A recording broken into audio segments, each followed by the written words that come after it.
તો લોખંડી પુરુષ સરદાર વલ્લભભાઈ પટેલ જેઓએ 562 રજવાડાને એક કરીને અખંડ ભારત બનાવ્યું, તેમની જ 150મી જન્મજયંતિ નિમિત્તે સુરતના સામાજિક આગેવાન ગોપાલ ચમારડી એક ખાસ યાત્રાનું આયોજન કરી રહ્યા છે, જેનું નામ છે સરદાર સન્માન યાત્રા, જે શરૂ થશે 11મી સપ્ટેમ્બરના રોજ અને 12 દિવસમાં 1800 કિલોમીટર લાંબો પ્રવાસ સર કરશે। યાત્રા દરમિયાન 18 જિલ્લા અને 355 ગામોને આવરી લેવામાં આવશે। સાથે જ એકતાનો સંદેશો પણ ફેલાવવામાં આવશે। વધુમાં દરેક જિલ્લામાં વૃક્ષારોપણ કાર્યક્રમ કરીને પર્યાવરણની જાગૃતિનો પણ સંદેશો ફેલાવવામાં આવશે। સામાજિક આગેવાનોનું કહેવું છે કે આ યાત્રા કોઈ રાજકીય પક્ષ માટે નથી, પરંતુ આ યાત્રા એકતા, અખંડિતતા અને રાષ્ટ્રીય ગૌરવની જ્યોત માટે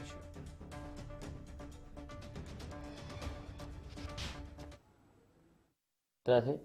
બારડોલીથી સોમનાથ એટલે કર્મથી ધર્મની યાત્રા કે વલ્લભભાઈ જન્માતા નડિયાદની અંદર, પણ સરદારનો જન્મ બારડોલી થયેલો।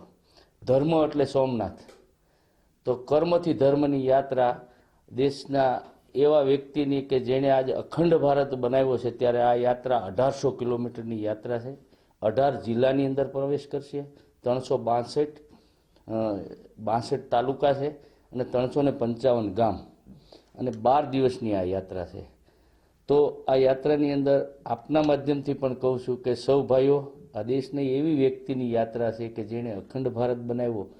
તો મારા પોતાના વિચાર છે કે સરદાર સાહેબે આપને આઝાદ દેશની અંદર એક કરી અને જે આ દેશને અખંડ ભારત બનાવ્યો છે, તો આપણે એને શું આપ્યું?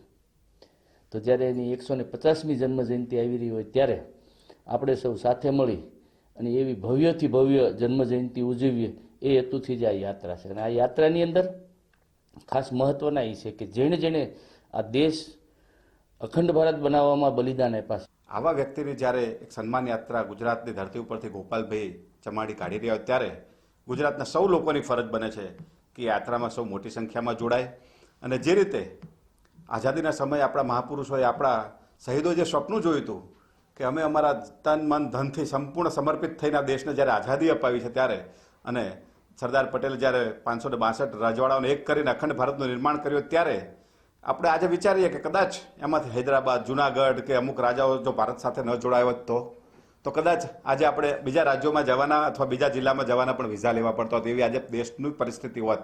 હું ગુજરાતના લોકોને, આ દેશના લોકોને આહવાન કરીએ છીએ કે આવો સૌ સાથે મળી અને સરદાર વલ્લભભાઈ પટેલના જે સ્વપ્ન હતું કે જાતિ કે ધર્મથી ઉપર ઉઠી અને ભારતનું જે સ્વપ્ન જોયું હતું, એ સ્વપ્નમાં